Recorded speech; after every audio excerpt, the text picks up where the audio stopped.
nature's own way, the complete system of material activities is a source of perplexities for everyone.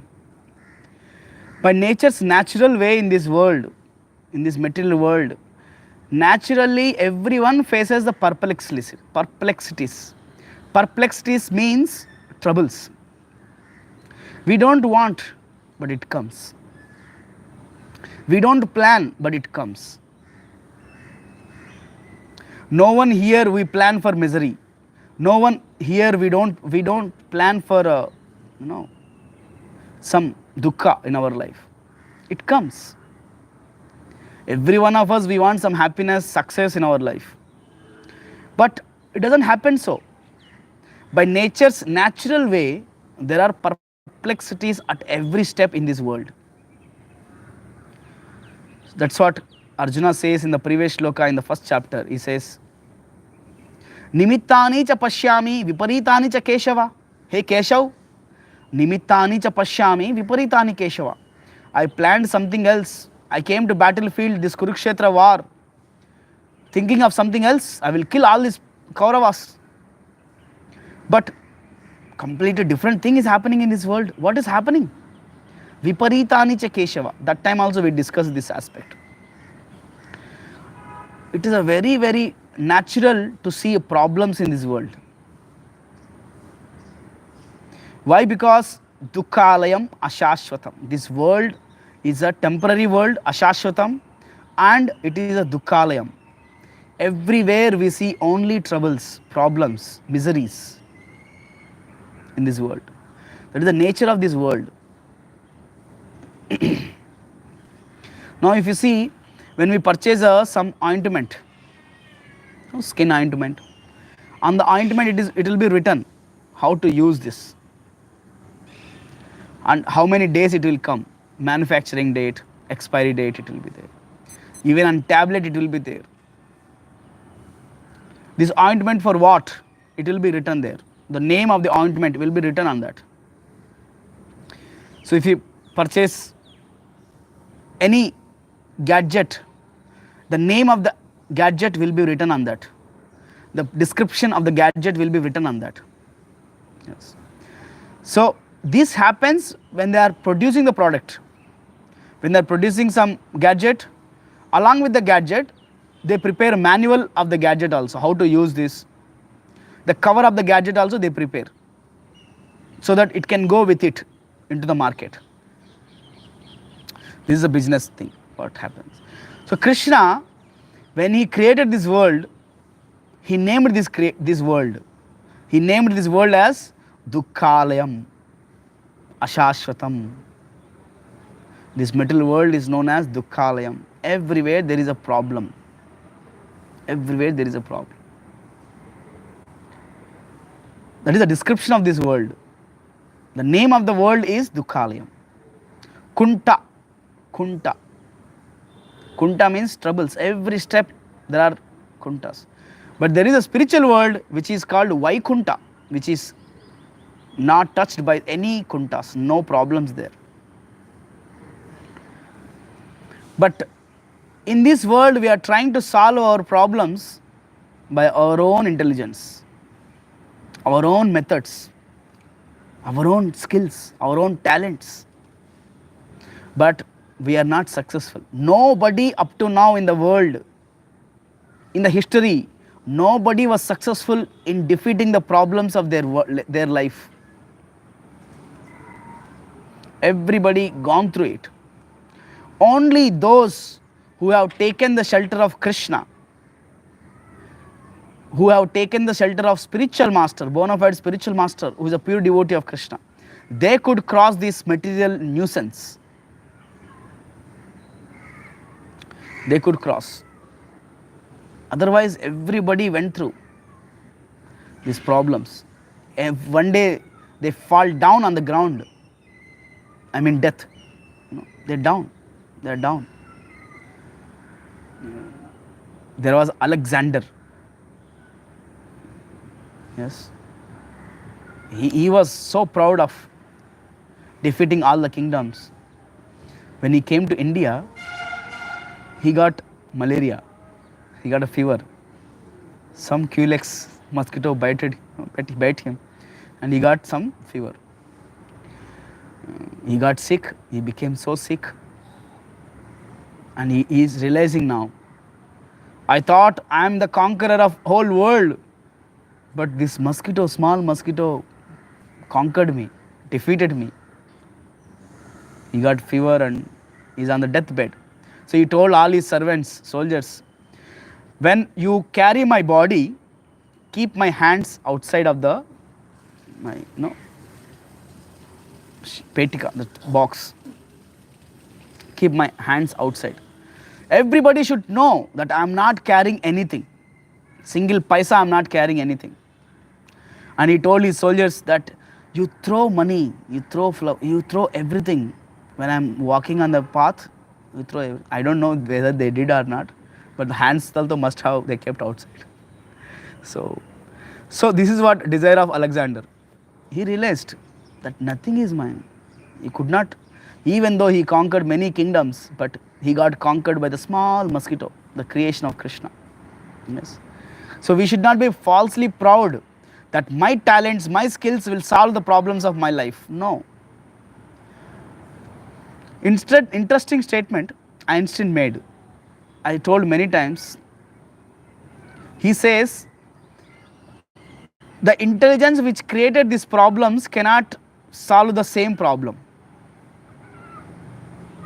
Intelligence which created these problems, same intelligence cannot solve the same problems. So that's why we need a spiritual intelligence. That's why we need a help of someone who is there, who crossed this world.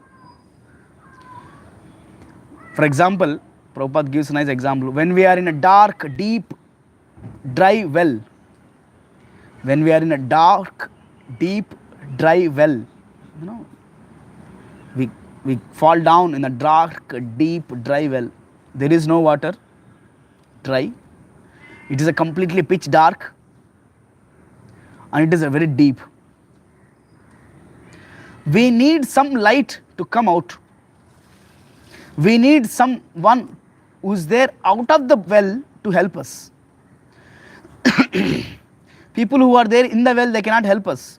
Only person who is there outside the well, they can help us by throwing some rope, by giving some light. He can help us.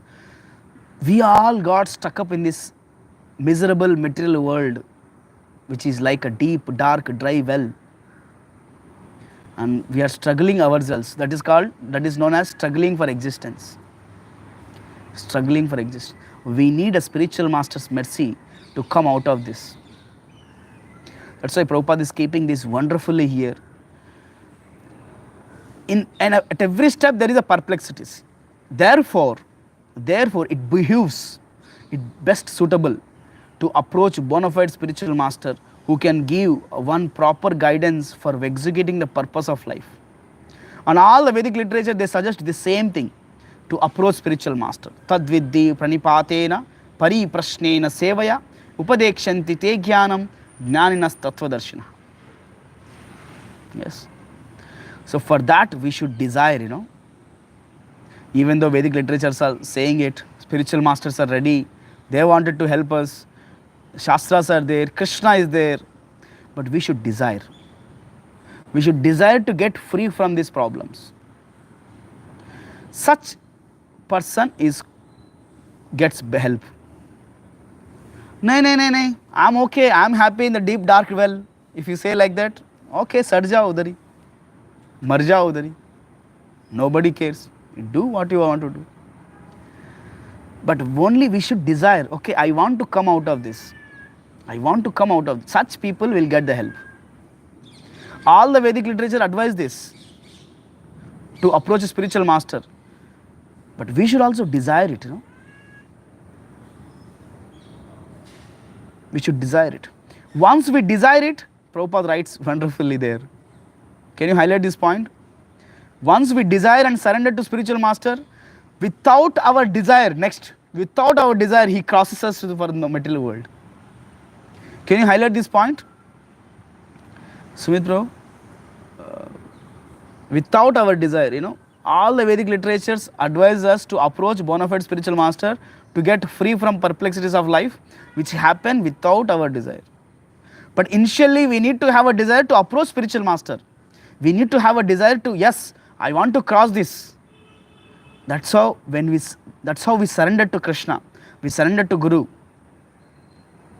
Then, in a surrendered mood, when we keep serving Prabhupada, when we keep serving Krishna, then without our even awareness, we will be crossed. In this connection, there is a nice story. I will tell this and I will end here. Okay. So one time, a disciple, Shishya, is serving his spiritual master so nicely. At the age of 5 years, he came to spiritual master, Guru, and he started serving in the ashram of the Guru Maharaj.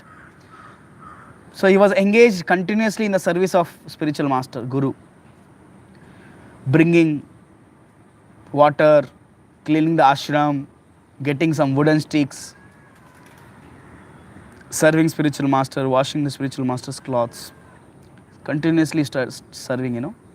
At the age of 5, he came. One fine day, when he, bringing wooden sticks on his head, That time there was no gas cylinders, all this. So they were getting some wood to cook something for Naivedya of the Lord, for some yajna also. So he brought on his head. When he came to reach ashram, he took out the bundle of wooden sticks from his head and kept down in the ashram. So when he saw there is one white hair, white hair got stick to some wooden stick. He saw that white hair. He picked up and he saw white hair. I became old. He got surprised to see that, He got surprised to see white hair on his head. Up to then, he never saw himself in a mirror, That time, no mirror. He is continuously, dedicatedly serving spiritual master. He realized, I became old. Serving my spiritual master, I came at the age of 5 years. Now I am. So he crossed his life. He moved on his life in the service of spiritual master. So spiritual master blessed him with all the divine knowledge, and he got Krishna Bhakti. He got Mukti. This is a story from Vedic literatures, Puranas. So spiritual master, he approached spiritual master, said, my dear spiritual master, I came at the age of 5. I served and served and served. I became old. I could not recognize that I became old. Spiritual master said, yes, I liked your dedication in the service. So he gave mukti for this disciple. So like that, when we, even without our thought, we don't need to consider what will happen. Once we surrender to spiritual master, he will take us, he will cross us from this ocean of birth and death. He's a captain of the ship. He crosses us from this ocean of birth and death. So in that spirit, we should surrender to spiritual master. With our own strength, we cannot solve the problems of life. So this is the most important point. So tomorrow we'll continue from this line. Thank you very much. Anybody has any questions, comments, devotees, what we discussed today? Hare Krishna.